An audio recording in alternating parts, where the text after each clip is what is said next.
Hello friends, ನಮಸ್ಕಾರ ಎಲ್ರಿಗೂ. Welcome back to my channel Anitha's hub. ಇವತ್ತು ನಾವು ಹೋಟೆಲ್ ಸ್ಟೈಲ್ನಲ್ಲಿ ಸೂಪರಾಗಿ ಅಷ್ಟೇ ಟೇಸ್ಟಿಯಾಗಿರೋ ಪನ್ನೀರ್ ಮಸಾಲ ಹೇಗೆ ಮಾಡೋದು ಅಂತ ನೋಡೋಣ. ಚಪಾತಿ, ರೋಟಿ ಇಲ್ಲ ಅಂದರೆ ಜೀರಾ ರೈಸ್ ಜೊತೆಗಂತೂ ಇದರ ಕಾಂಬಿನೇಷನ್ ತುಂಬಾ ಅದ್ಭುತವಾಗಿರುತ್ತೆ. ಮಾಡೋದು ಕೂಡ ತುಂಬಾ ಈಸಿ. ಬನ್ನಿ ತಡ ಮಾಡದೆ ವಿಡಿಯೋ ಶುರು ಮಾಡೋಣ. ಪನ್ನೀರ್ ಮಸಾಲ ಮಾಡೋದಕ್ಕೆ 2 ರಿಂದ 3 ಈರುಳ್ಳಿನ ಉದ್ದುದ್ದಾಗಿ ಹಚ್ಕೊಂಡಿದ್ದೀನಿ. ಹಾಗೆ 2 ಟೊಮೊಟೊನ ಉದ್ದುದ್ದಾಗಿ ಹಚ್ಕೊಂಡಿದ್ದೀನಿ. ಹಾಗೆ ಒಗ್ಗರಣೆಗೆ 2 ಈರುಳ್ಳಿನ ಸಣ್ಣದಾಗಿ ಹೆಚ್ಚಿಟ್ಕೊಂಡಿದ್ದೀನಿ. 8 ರಿಂದ 10 ಗೋಡಂಬಿ, ಶುಂಠಿ ಬೆಳ್ಳುಳ್ಳಿ ಪೇಸ್ಟು, ಕ್ಯಾಪ್ಸಿಕಮ್ ರೆಡ್ ಮತ್ತು ಗ್ರೀನ್ ತೊಗೊಂಡಿದ್ದೀನಿ. ಹಾಗೆ ನಾನು ಫ್ರೆಶ್ ಕ್ರೀಮ್ ಬದಲು ಹಾಲ್ಕಿನ ಯೂಸ್ ಮಾಡ್ತಾ ಇದ್ದೀನಿ. 200 ಗ್ರಾಮ್ ಅಷ್ಟು ಪನ್ನೀರ್ನ ಈ ಥರ ಕ್ಯೂಬ್ಸ್ ಥರ ಕಟ್ ಮಾಡಿ ಇಟ್ಕೊಂಡಿದ್ದೀನಿ. ಮೊದಲಿಗೆ ನಾವು ಮಸಾಲೆ ರೆಡಿ ಮಾಡ್ಕೊಳ್ಳೋಣ. ಒಂದು ಪ್ಯಾನಿಗೆ ಎಣ್ಣೆ ಹಾಕೊತಾ ಇದ್ದೀನಿ. ಎಣ್ಣೆ ಕಾದ ನಂತರ ಉದ್ದಕ್ಕೆ ಹೆಚ್ಕೊಂಡಂತಹ ಈರುಳ್ಳಿನ ಹಾಕೊತಾ ಇದ್ದೀನಿ. ಇದನ್ನು ಸ್ವಲ್ಪ ಲೈಟಾಗಿ ಹುರ್ಕೊಬೇಕಾಗುತ್ತೆ. ನಂತರ ಹೆಚ್ಕೊಂಡಂತಹ ಟೊಮೊಟೊ ಸಹ ಹಾಕೊತಾ ಇದ್ದೀನಿ. ಟೊಮೊಟೊ ಹಾಕೊಂಡ ನಂತರ ಸ್ವಲ್ಪ ಉಪ್ಪು ಹಾಕೊತಾ ಇದ್ದೀನಿ. ಉಪ್ಪು ಹಾಕೊಳ್ಳೋದ್ರಿಂದ ಟೊಮೊಟೊ ಬೇಗ ಬೇಯುತ್ತೆ. ನಂತರ ಗೋಡಂಬಿ ಸಹ ಹಾಕೊತಾ ಇದ್ದೀನಿ.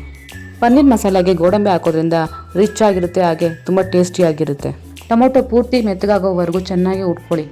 ಇದೀಗ ಪೂರ್ತಿ ತಣ್ಣಗಾದ್ಮೇಲೆ ಮಿಕ್ಸಿ ಜಾರ್ಗೆ ಹಾಕಿ ನುಣ್ಣಗೆ ಪೇಸ್ಟ್ ಮಾಡಿ ಎತ್ತಿಟ್ಕೊಳ್ಳಿ. ನಂತರ ಒಂದು ಪ್ಯಾನಲ್ಲಿ ಎಣ್ಣೆನ ಹಾಕ್ಕೊಂಡು ಎಣ್ಣೆ ಕಾದ್ಮೇಲೆ ಸಣ್ಣದಾಗಿ ಹೆಚ್ಚಿಟ್ಕೊಂಡಂತಹ ಈರುಳ್ಳಿನ ಹಾಕ್ಕೊಂಡು ಫ್ರೈ ಮಾಡ್ಕೊತಾ ಇದ್ದೀನಿ.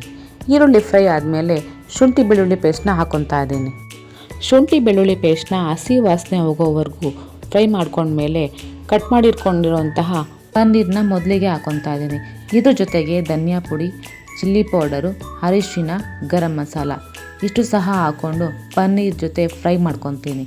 ಈ ಥರ ಮಾಡೋದ್ರಿಂದ ಪನ್ನೀರಿಗೆ ಮಸಾಲ ಚೆನ್ನಾಗಿ ಹೊಂದ್ಕೊಳ್ಳುತ್ತೆ. ಪನ್ನೀರಿಗೆ ಮಸಾಲ ಎಲ್ಲ ಹೊಂದ್ಕೊಂಡಿರೋದ್ರಿಂದ ಆಗಲೇ ನಾನು ರುಬ್ಬಿಟ್ಕೊಂಡಿದ್ದಂತಹ ಮಸಾಲಾನ ಇದಕ್ಕೆ ಆ್ಯಡ್ ಮಾಡ್ಕೊತಾ ಇದ್ದೀನಿ. ನಿಮಗೆ ಎಷ್ಟು ಬೇಕೋ ಅಷ್ಟು ನೀರನ್ನ ಸೇರಿಸ್ಕೊಳ್ಳಿ. ಚೆನ್ನಾಗಿ ಮಿಕ್ಸ್ ಮಾಡಿ ನಂತರ ಕಟ್ ಮಾಡಿರೋಂತಹ ಕ್ಯಾಪ್ಸಿಕಮ್ನ ಹಾಕ್ಕೊಂಡು 5 ನಿಮಿಷಗಳ ಕಾಲ ಬೇಯಿಸ್ಕೊಳ್ಳಿ. ರುಚಿಗೆ ತಕ್ಕಷ್ಟು ಉಪ್ಪನ್ನ ಹಾಕ್ಕೊಳ್ಳೋಣ. ಆಲ್ರೆಡಿ ಉಪ್ಪು ಹಾಕ್ಕೊಂಡಿರೋದ್ರಿಂದ ನಾನು ಈಗ ಸ್ವಲ್ಪನೇ ಉಪ್ಪು ಹಾಕ್ಕೊತಾ ಇದ್ದೀನಿ. ನಾನು ಇಲ್ಲಿ ಫ್ರೆಶ್ ಕ್ರೀಮ್ ಬದಲು ಹಾಲಿನ ಕೆನೆನ ಯೂಸ್ ಮಾಡ್ತಾ ಇದ್ದೀನಿ. ನೀವು ಬೇಕಾದ್ರೆ ಫ್ರೆಶ್ ಕ್ರೀಮ್ನ ಯೂಸ್ ಮಾಡ್ಬೋದು. ನೀವು ಇದನ್ನು ಹಾಕ್ಬೇಕಾದ್ರೆ ಸ್ಟವ್ನ ಸಿಮ್ಮಲ್ಲಿ ಇಡಬೇಕಾಗುತ್ತೆ.